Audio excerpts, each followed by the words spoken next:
Hello NEET aspirant, कैसे हो आप सभी लोग। आई होप आप सभी लोग बढ़िया होंगे और अच्छे से प्रिपरेशन कर रहे होंगे। अब तो टाइम भी बहुत कम बचा है, तो प्रिपरेशन को अपनी जैसे कर रहे हो वैसे ही करते रहो। ज़्यादा टाइम बचा नहीं है। बस अब तुम्हें जो भी तुम्हारा सिलेबस है तुमने अब तक पढ़ा नहीं पढ़ा जो भी है, फाइनल टाइम ये है कि आप जो भी आपने किया है पूरी साल भर उसको रैपअप करने का टाइम है, उसको सम अप करने का टाइम है, एक फ़ाइनल टच देने का टाइम है, फाइनल रिवीजन। ठीक है। अब ये मत सोचो कि मैं 2 बार और कर लेता तो अच्छा होता, 3 बार और कर लेता तो अच्छा होता। अब जो भी टाइम है वो बस फाइनल बार करने का टाइम है। ठीक है। लगभग 15-16 दिन 17 दिन बचे हैं जो भी। तो इसमें मैं कुछ चीज़ें ऐड ऑन करूँगा आज की वीडियो में। पहली चीज़ कि इन जो तुम्हारा टाइम बचा है इस टाइम को तुम कैसे यूज़ करोगे। ठीक है, या कैसे यूज़ तुम्हें करना चाहिए तुम्हारी स्ट्रेंथ के अकॉर्डिंग, तुम्हारी वीकनेस क्या है, तुम्हारे क्या स्ट्रॉन्ग पॉइंट हैं तुम्हारे सिलेबस को लेके कवर करने में, या टेस्ट तुम्हारे कैसे जा रहे हैं। और दूसरा, एग्ज़ाम में टाइम मैनेजमेंट। और तीसरी चीज़ है कि अगर बाई दी चांस पेपर आपके अकॉर्डिंग नहीं आता है तो उस सिचुएशन में आप खुद को कैसे मैनेज करोगे, क्योंकि लास्ट टाइम हम सभी ने देखा था कि पेपर थोड़ा सा लेंथी था बायो की साइड में, तो उसकी वजह से आपसे फिज़िक्स के क्वेश्चंस नहीं बने और जो कट ऑफ हाई जा रही थी वो लो चली गई। ठीक है ना। जैसी भी चीज़ें रही हों लास्ट टाइम के पेपर में, हम इस वीडियो में ये बात करेंगे कि अगर दोबारा से ऐसा पेपर आता है तो हमारी क्या स्ट्रेटजी होनी चाहिए, हमें कैसे उस सिचुएशन को हैंडल करना है। ठीक है। तो इस वीडियो में मैं बात करूँगा सबसे पहले तो कि आपको 15 दिन कैसे अपने यूटिलाइज़ करने हैं, पूरा सिलेबस कैसे रिवीजन करना है, और टेस्ट पेपर कितने देने हैं, और उसके बाद मतलब फाइनल आप नीट का पेपर कैसे अटैम्प्ट करोगे, और सिली मिस्टेक्स को कैसे अवॉइड करोगे। ठीक है, चलो स्टार्ट करते हैं। पता है आपको कि 3 मई को आपका एग्ज़ाम है। ठीक है। तो आज है 14 अप्रैल, आपके पास टोटल 18 दिन बचे हैं। ठीक है। अब इस टाइम को तुम ऐसे ही वेस्ट नहीं कर सकते। इसमें तुम्हें स्मार्ट स्टडी चाहिए कि हाँ अब मुझे वही पढ़ना है जिससे आने की प्रोबेबिलिटी बहुत ज़्यादा है। मैं हमेशा कहता हूँ पूरी साल तुमने क्या पढ़ा वो चीज़ ज़्यादा मायने नहीं रखती है तब जब आपका एग्ज़ाम पास आ गया है। ठीक है। तो अभी ज़रूरत है आपको स्मार्ट स्टडी की। अब एक और चीज़ जो मोस्ट ऑफ लोग गलत करेंगे इन 15 दिन में, और हो सकता है उनका सिलेक्शन भी ना हो इस वजह से, वो ये है कि किसी यूट्यूबर ने या किसी भैया ने जो नीट में सेलेक्ट हो चुके हैं, जिन्होंने एग्ज़ाम दिया है, उन्होंने कोई स्ट्रेटजी बताई, आपने आंख बंद करके उसको फॉलो कर लिया। ऐसा मत करना। ठीक है। क्योंकि जो भी इंसान वीडियो बनाता है वो अपने अकॉर्डिंग बनाता है, या फिर तो वो एक जनरल वीडियो बनाता है। आपके लिए क्या सही है वो सिर्फ आपको पता है। आपको पता है कि आपकी प्रिपरेशन कहाँ पे है, वहाँ से आपको कैसे ऊपर जाना है। आपको पता है कि 15 दिन में अगर मैं ये चीज़ें ज़्यादा अच्छी कर लूँगा तो मेरा अच्छा सिलेक्शन होगा, या मेरे अच्छे मार्क्स आएंगे, मेरा अच्छा इंप्रूवमेंट होगा। मुझे अपनी मिस्टेक बुक पढ़नी है तो मेरा ज़्यादा इंप्रूवमेंट होगा। ये सिर्फ आपको पता है। तो ये गलती बिल्कुल भी नहीं करना कि सेम प्लान आप फॉलो कर रहे हो। ठीक है। अपना खुद का प्लान बनाओगे अपनी प्रिपरेशन के अकॉर्डिंग। जो मैं कह रहा हूँ वो ये है, make your own plan for your NEET exam according to your preparation. तुम्हारी क्या प्रिपरेशन है, कौन सा तुम्हारा सब्जेक्ट थोड़ा सा वीक है जिसमें तुम्हें ज़्यादा टाइम देना है, या जिसको नहीं पढ़ना है, या कोई चैप्टर छूट गया है तो आपको नहीं पढ़ना। हो सकता है कोई बता दे कि ये चैप्टर बहुत इंपॉर्टेंट है, इससे ये क्वेश्चन है, अब तुमने वो चैप्टर ही नहीं पढ़ा है। अब तुम अगर पढ़ने बैठ जाओ 2 दिन तो उसी को पढ़ने में चले जाएंगे। तो ऐसा नहीं है। तो तुम्हें वहाँ पे सोचना है ना। मैं तो बता दूँ, मैं तो कह दूँगा यूनिट एंड डायमेंशन ज़्यादा इंपॉर्टेंट है रेदर देन रोटेशनल मोशन। उससे ज़्यादा क्वेश्चन आते हैं ऐसे, मैं तो बोल दूंगा। बट ये चीज़ आपको डिसाइड करनी है कि आपकी कितनी प्रिपरेशन है, उसके अकॉर्डिंग आपको अपना प्रिपरेशन का जो फाइनल टाइम है उसको यूज़ करना है। ठीक है। मैं कुछ पॉइंट बताऊंगा, उसके अकॉर्डिंग आप अपने टाइम को, अपने सिलेबस को यूज़ करोगे। ठीक है। इन पॉइंट को अगर आप इंक्लूड करोगे तो डेफिनेटली आप एक अच्छा शेड्यूल बना पाओगे अपने नीट एग्ज़ाम तक। ठीक है। तो पहला ये है कि divide your syllabus for 15 days. अब बहुत से लोग कहेंगे कि मेरा पूरा रिवीजन हो चुका है अच्छे से तो मैं दोबारा से क्यों करूं। लास्ट टाइम पे, लास्ट मोमेंट पे ऐसा होता है कि बहुत सी चीज़ें आप ऐसी होती हो जो आप हर बार रिवीजन करते हो लेकिन भूल जाते हो, आप उसके लिए अलग नोट्स बनाते हो या जो भी है। तो सबसे पहला क्या करना है कि अपने पूरे सिलेबस को 15 दिन के अकॉर्डिंग आपको डिवाइड कर लेना है, ठीक है, कि 15 दिन में आप अपना पूरा सिलेबस ख़त्म कर लो। दूसरा, division must be even, division even होना चाहिए कि आप तीनों सब्जेक्ट को लेके चल रहे हो, तीनों सब्जेक्ट के चैप्टर्स लेके चल रहे हो। अब ऐसा नहीं होना चाहिए कि एक दिन में आपने इजी चैप्टर कर लिए तो आपके 5 हो गए, दूसरे दिन में आपने 2 चैप्टर टफ ले लिया, 2 चैप्टर लेंदी ले लिए तो आपके 2 ही चैप्टर हुए, अब आप डिमोटिवेट हो गए, नहीं यार आज तो मेरे 2 ही चैप्टर हुए हैं, कल मैंने 5 कर लिए थे। ऐसा नहीं करना, ठीक है। तो डिवीज़न आपका इवन होना चाहिए। Thirdly, include all 3 subject in your revision plan, तीनों सब्जेक्ट को इंक्लूड करोगे, तीनों सब्जेक्ट के चैप्टर्स को आप इंक्लूड करोगे, ठीक है। उसके बाद पॉइंट नंबर 4 है कि 2 से 5 जो आपका एग्ज़ाम टाइम है उस टाइम पे आप सोते ना हो, ठीक है, जो कि मोस्ट इम्पॉर्टेंट चीज़ है कि इस टाइम को आपको एक्टिव रहना है। कैसे एक्टिव रहना है, ये नहीं आप भाग रहे हो या कहीं कोई और काम कर रहे हो, गेम खेल रहे हो, कुछ नहीं है सर। इस टाइम पे आपको क्वेश्चन सॉल्व करने हैं, ठीक है। चाहे आप रिवीजन वाले क्वेश्चन सॉल्व करो, चाहे पीवाईक्यू के क्वेश्चन सॉल्व करो, चाहे वो क्वेश्चन सॉल्व करो जिनको आपने मार्क कर रखा है, हाँ ये क्वेश्चन मुझे रिवीजन करने थे, या मिस्टेक बुक को रिवाइज करो, बट इस टाइम पे आपको क्वेश्चन सॉल्व करने हैं, तीनों सब्जेक्ट के करने हैं 1-1 घंटे, ठीक है। इसलिए मैं कह रहा हूँ आप पेपर नहीं भी लगा रहे हो मान लो, बट आपको इस टाइम पे क्वेश्चन सॉल्व करने हैं, आपका माइंड उस स्टेट में होना चाहिए कि हाँ मैं इस टाइम को क्वेश्चन सॉल्व करता हूँ, और 15 दिन इनफ है इस चीज़ के लिए, ठीक है, क्योंकि आप पहले से ही प्रिपरेशन कर रहे हो। अब आता है better use of your short notes. मैंने अपनी जितनी भी वीडियो बनाई हैं उनमें हर एक वीडियो में लगभग ये तो कहा ही है कि आपको शॉर्ट नोट्स बनाने हैं, शॉर्ट नोट्स बनाने हैं, बाद में इंपॉर्टेंट आएंगे, बाद में कब काम आएंगे, यही वो टाइम है। अब वो टाइम है कि आप छोटे से टाइम में ज़्यादा चीज़ें रिवाइज करके उन चीज़ों पे फोकस करो कि जो आपकी लैक हैं या जिनमें आपको मिस्टेक लग रही है या जो आप सिली मिस्टेक करते हो।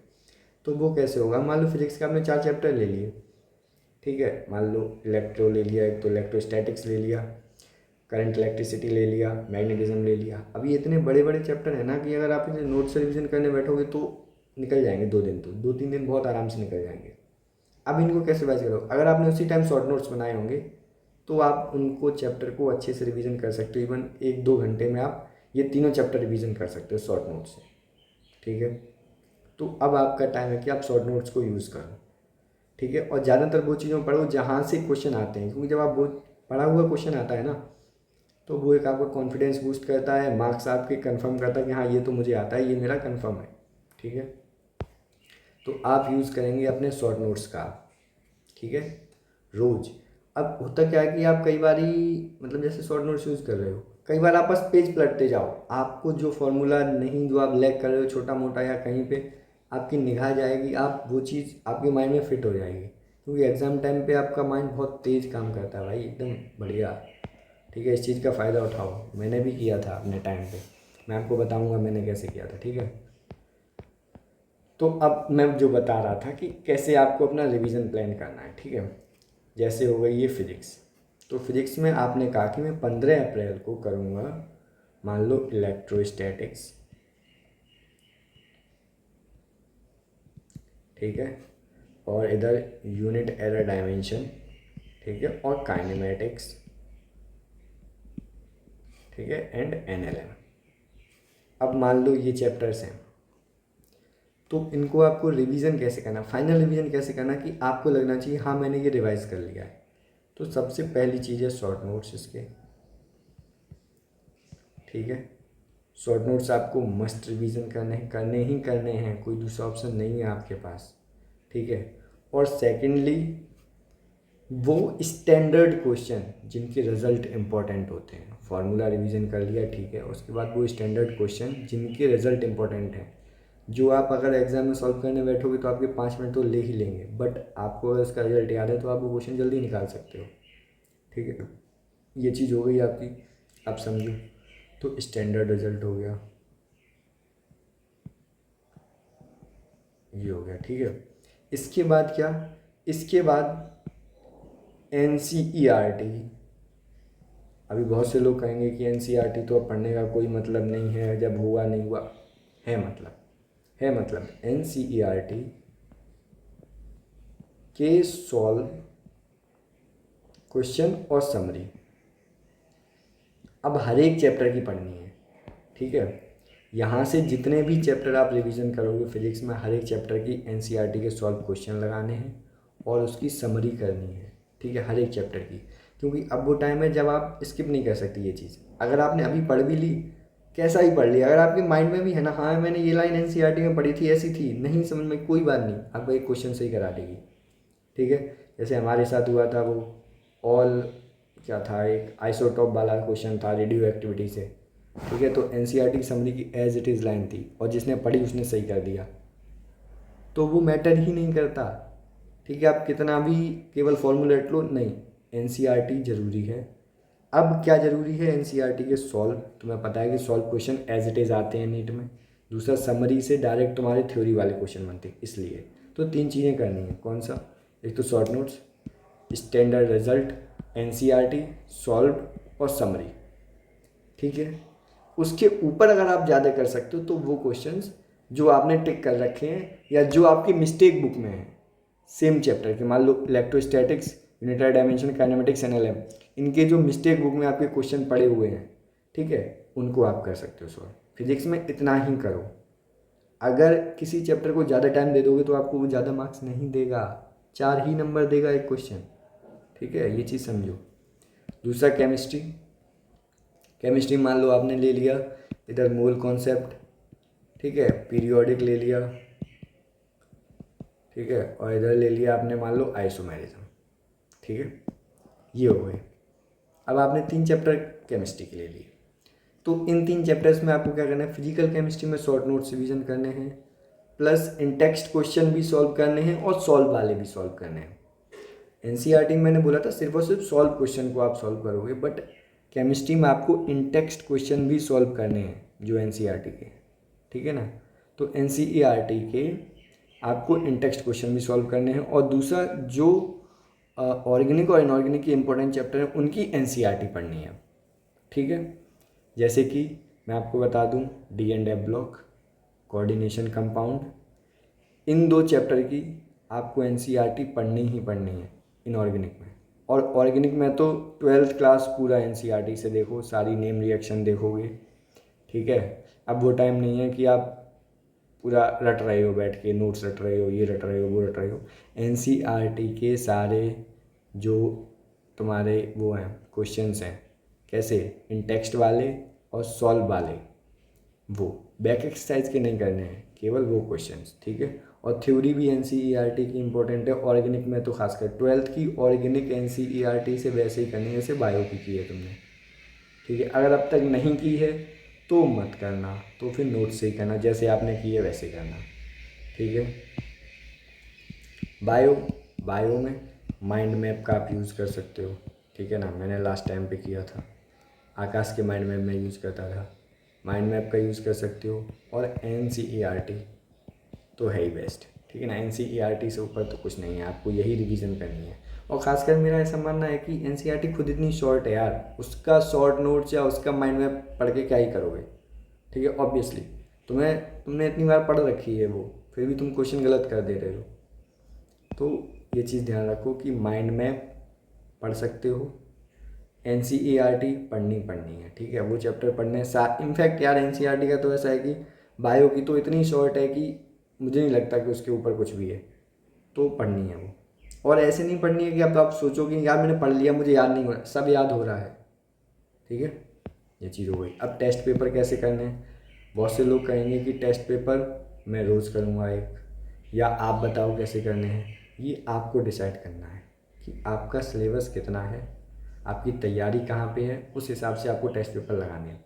अगर आपका गोल है कि मुझे 600 नंबर चाहिए, ठीक है, और आपके अभी मार्क्स आ रहे हैं 500, 520, 530, ठीक है, फिर आप कहोगे मैं रोज़ टेस्ट पेपर लगाऊँ, नहीं ला पाओगे 600 नंबर, मैं कह रहा हूँ। अगर आपके 450 मार्क्स आ रहे हैं, रोज़ टेस्ट पेपर लगाने से नहीं आएंगे नंबर, ठीक है। अब वो चीज़ है ही नहीं कि टेस्ट पेपर तुम्हारे इंप्रूव करेंगे, टेस्ट पेपर तब इंप्रूव करते हैं तुम्हारा सिलेबस अच्छे से कंप्लीट होता है।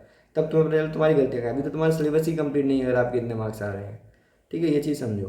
तो अभी जो चीज़ है, तुम्हें टेस्ट पेपर लगाने हैं, मान लो 15 दिन है, तो इन 15 दिन में आप 6 टेस्ट पेपर लगाओ।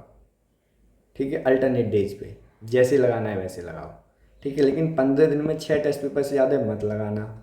और अगर आपको फिर भी लग रहा है, तुम देखो मैंने क्या किया था, मैंने पर्सनली लास्ट के 7 दिन में कोई टेस्ट पेपर नहीं लगाया था।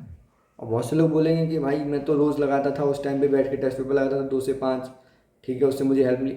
सबका अपना अपना होता है। तभी मैं कह रहा हूँ कि अपना देखो तुम कैसे कर सकते हो। मैंने लास्ट के 7 दिन कोई टेस्ट पेपर नहीं लगाया था।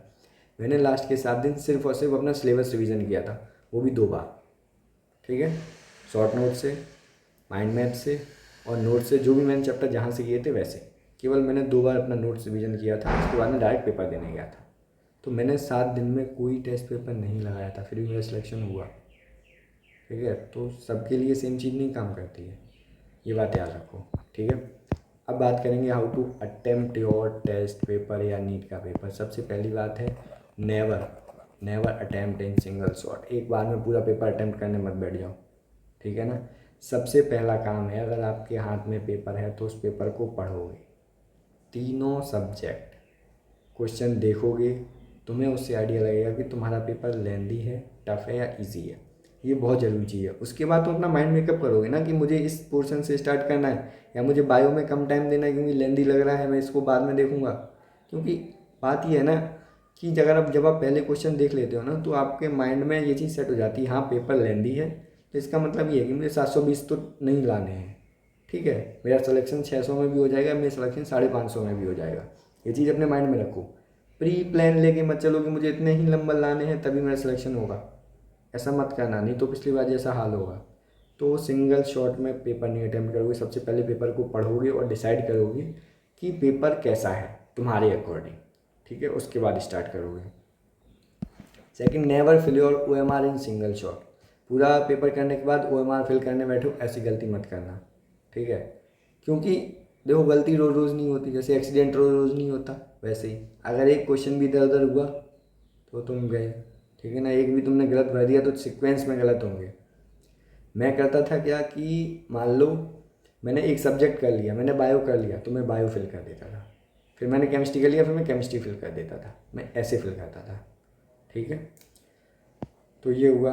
अब मैंने कहा था कि first read your question paper, then make your mind कि पेपर कैसा है, इजी है, टफ है, जैसा भी है तुम्हें पेपर का आइडिया लग गया, उसके बाद स्टार्ट करो। ठीक है, इजी टफ या लेंदी जो भी है उसके बाद स्टार्ट करो। और पेपर को कभी भी एक राउंड में ख़त्म नहीं करोगे, हमेशा 3 राउंड में पेपर करना है। सबसे पहले स्टार्ट करोगे अपने कॉन्फिडेंस सब्जेक्ट से कि हाँ ये मेरा कॉन्फिडेंस सब्जेक्ट है, मैं इसमें कर ले जाऊँगा। ठीक है, तो ये हो गया, कॉन्फिडेंस पोर्शन से स्टार्ट किया। फिर भी तुम्हें उसमें पूरे क्वेश्चन अटैम्प्ट नहीं कर ले। मान लो आपने बायो से स्टार्ट किया, तो बायो में कुछ वन वर्ड भी होंगे, कुछ मैचिंग वाले भी होंगे, कुछ how many statements are correct भी होंगे, कुछ एक्सेप्शन रीजन भी होंगे। तो सबसे पहले आपको वो क्वेश्चन करने हैं जो जल्दी हो जाएंगे, श्योर हो आप, और मार्क्स देंगे। ठीक है, आपको पता है how many statements are correct और नॉट करेक्ट, ऐसे क्वेश्चन है, उनको छोड़ दो ना फर्स्ट अटैम्प्ट में यार। अगर तुम्हें लग रहा है कि इसमें मुझे ज़्यादा टाइम लगेगा बट मैं कर लूँगा सॉल्व। ठीक है, क्योंकि जब टाइम बचा होता है ना तो अपने आप क्वेश्चन होते हैं भाई। सबसे पहला यही है कि तुम्हें पूरा पेपर गो थ्रू कर लेना है। तो फर्स्ट अटैम्प्ट में सिर्फ कॉन्फिडेंस पोर्शन से स्टार्ट करोगे और इजी स्कोरिंग वाले क्वेश्चन को टारगेट करोगे। अब राउंड 2 की बात आती है, तो टाइम टेकिंग क्वेश्चन, जैसे कि मैंने बताया था कि बायो में हो गए तुम्हारे स्टेटमेंट वाले क्वेश्चन, वो करोगे। वो भी तुम्हें आते हैं बट तुम उस टाइम करते तो हो सकता है तुम उनसे ज़्यादा टाइम ले लेते, है ना, इसलिए तो वो क्वेश्चन तुम्हारा गलत करा देता जो एक ईजी था, जो सिर्फ देखने से ही सॉल्व हो जाता। जब टाइम नहीं बचता तो तुम वो क्वेश्चन भी तो नहीं अटैम्प्ट कर पाते हो ना। तो अटैम्प्ट ज़्यादा जरूरी है। ये हो गया टाइम टेकिंग क्वेश्चन सॉल्व करोगे जो तुम्हें आते हैं, तुम सॉल्व करो। राउंड 3 में जो तुम्हारे रिमेनिंग क्वेश्चन बचे हुए हैं, अब तुम उसमें दिमाग मारो, तुक्का मारो, कुछ भी करो, उसके बाद उन क्वेश्चंस पे जाओ। ठीक है, क्योंकि उसमें भी ऐसे होंगे क्वेश्चन, कुछ क्वेश्चन की तो तुम्हें हवा नहीं लगेगी कि ये सॉल्व कैसे होगा, कुछ का तुम्हें पता है हाँ ये ऐसे सॉल्व होगा, तो तुम उस क्वेश्चन में टाइम दे सकते हो क्योंकि तुम्हारे पास टाइम है। मैक्सिमम पोर्शन तुमने अटैम्प्ट कर लिया है, अब तुम जो भी सॉल्व करोगे वो तुम्हारा एड ऑन ही होगा। ठीक है, तो हमेशा क्वेश्चन पेपर को राउंड्स में सॉल्व करोगे। ठीक है, मेरे अकॉर्डिंग यही है जो भी है पेपर के लिए एडवाइस। बाकी आप चिल रहो, 6-7 घंटे की नींद लो एटलीस्ट। लास्ट टाइम पे देखो सबको प्रेशर होता भाई, हमें भी था। ठीक है। मेरा तो थर्ड अटैम्प्ट में हुआ था, same seat same table same सामने लगा हुआ है कि आज ये पढ़ना है, कल ये पढ़ना है, 7वें दिन एग्ज़ाम है, तो सबको टेंशन होती है। ठीक है, और एग्ज़ाम के बाद देखेंगे जो भी होगा अच्छा बुरा। तब तक के लिए अच्छे से तैयारी करो। बाय।